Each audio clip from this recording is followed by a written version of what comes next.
Did we learn anything new from that news conference? I suppose the one question that Sarah Sanders did answer was that she did not learn of the details of when payments were made until she watched it on TV as well. So some of this appeared to be a surprise to her. That's right, Scarlett. Sarah Sanders was peppered with questions repeatedly about the White House's changing story, which was made evident after Rudy Giuliani, now a member of Trump's legal team, said last night that the president did reimburse his lawyer, Michael Cohen, for the $130,000 payment made to Stormy Daniels. The president told reporters early in April that he did not know about that. Now we know he did. Sarah Sanders having to answer many questions about the White House's credibility problem, and that she herself had told reporters that the president did not know about this. She answered that by saying she herself was not aware of this until the interview last night, which is a very jarring thing for the president's spokesperson, who goes out there every day in front of the cameras and speaks to reporters. She was asked whether the president believes he's above the law. She answered immediately to that, no.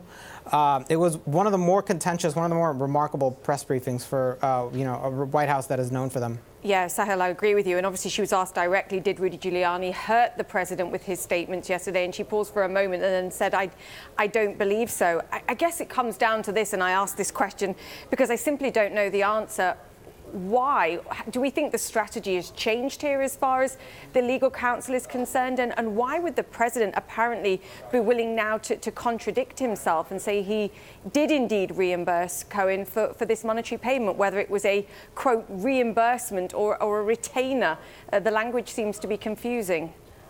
The truth is, it's not clear at this moment if, whether this remark by Rudy Giuliani, these interviews that he's done, these revelations that he's made are part of a larger strategy, or if he's just kind of shooting from the hip. Rudy Giuliani is not known as an individual with much of a filter. He speaks his mind, and now he's in a position where shooting from the hip is not a particularly viable thing when you're talking about an investigation of this gravity.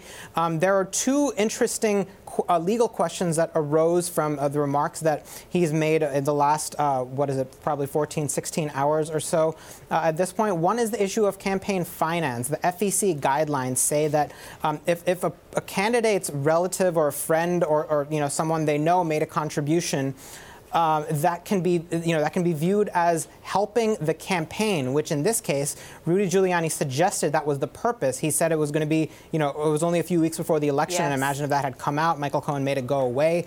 That could be a campaign finance problem because you're only allowed to make a maximum of $2,700, a contribution of $2,700 to a candidate per person per year. The other is the issue of obstruction of justice.